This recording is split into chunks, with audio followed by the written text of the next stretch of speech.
Without histogram frequency polygon बनाना था, तो सबसे पहले तो यहाँ पर आपको क्लास मार्क निकालना था, जो कि आपने नहीं लगाया। ये आपने किया है, तो यहाँ पे क्या है कि प्रीसीडिंग क्लास और सक्सीडिंग क्लास के भी क्लास मार्क पे ही ये ज्वाइन होगा, जबकि आपने इसको प्रीसीडिंग क्लास पे और सक्सीडिंग क्लास पे करा है। ठीक है, तो यहाँ पे ज्वाइन होना चाहिए, क्योंकि 24 और 27 के बीच का क्लास मार्क यहाँ पर है 25.5। इसी तरह से यहाँ पर -1.5 क्लास मार्क लिखो और यहाँ पे फ्रीक्वेंसी लिखो। ठीक है, क्वेश्चन था आपका फिक्स्ड पार्किंग के लिए फर्स्ट 3 आवर्स के लिए जो फिक्स चार्जेस है वो 50 रुपीज है, पर आवर चार्ज 20 रुपीज है, total money paid x rupees, total hour जो है वो y रुपीज है। x इक्वल टू आपने लिखा है 20y माइनस 50। ठीक है, तो 20y नहीं होगा, क्योंकि तो y में से 3 माइनस करोगे इंटू 20। अगर आपने 7 आवर्स है तो आपको 4 आवर्स के 20 रुपीज पर आवर देने हैं। तो फिर आपने करना है x equal to 50 plus y minus 3 into 20। फिर आप इसको स्टैंडर्ड फॉर्म में ब्रैकेट खोलोगे और फिर आपको उसको स्टैंडर्ड फॉर्म में लाओगे, स्टैंडर्ड फॉर्म में आंसर दोगे ax plus by plus c के फॉर्म में। तो सही है, लेकिन आप यहाँ यूनिट नहीं लगा रहे हो, और जो भी आपका फाइनल आंसर है वहां पे आपको इस तरह से बॉक्स बना दो, तो आपका अच्छे से विजिबल होता है। ये ठीक है सब कुछ। यहाँ पर थोड़ा आपकी कैलकुलेशन एरर हो गई है, ये रही है ना कैलकुलेशन, यहाँ पर कॉपिंग मिस्टेक है।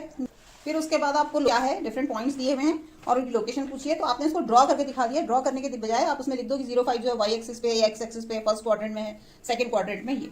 फिर उसके बाद आपका एक इंपॉर्टेंट क्वेश्चन होता है कि दो ये जो है इस तरह से बी और डी जो है से ए और सी जो है इक्विडिस्टेंट पॉइंट है, तो आपको b equal to e d prove करना है। तो इन्होंने जो मेथड करा है वो इतना सही नहीं है, काइट मान के इन्होंने किया है। आपको क्या करना है, पहले सी और ए डी सी जो है वो एस एस एस से कॉन्ग्रुएंट हो जाएंगे, एंगल 1 इक्वल टू एंगल 2 आ जाएगा सीपीसीटी से। फिर आपने दोनों छोटे ट्राइंगल को ऐसे ऐसे कॉन्ग्रुएंट करके b equal to e d. फिर ये यहाँ पे जो है स्प्लिटिंग द मिडिल टर्म, जो भी ये रूट वाला होता है ये आप लोगों से नहीं होता है। तो 40 क्या करना है, 6√3 इंटू 5√3 करना है, जो कि 90 आ गया। 90 को आपने स्प्लिट किया 45 इंटू 2, तो यहाँ तक तो आपका सब कुछ सही है। लेकिन यहाँ पे क्या हो रहा है, दोनों ब्रैकेट्स के अंदर अलग अलग आंसर आए, जिससे आगे फैक्टराइजेशन नहीं हो पा रहा। तो अब क्या करना है, 90 इक्वल टू 45 इंटू 2 कर लिया आपने, पर आपको √3 के फॉर्म में चाहिए, क्योंकि आप इसमें 2x कॉमन ले रहे हो। ये वाला सही किया था, ये वाला स्टेप। यहाँ पे क्या कॉमन लेना है, 5√3। तो इसका इस तरह से आप कर लो, √3 के फॉर्म में ले आओ, ताकि अंदर 3√3 आ जाए। ठीक है, दोनों ब्रैकेट्स के अंदर सेम चीज आनी चाहिए, तभी ये हो पाता है।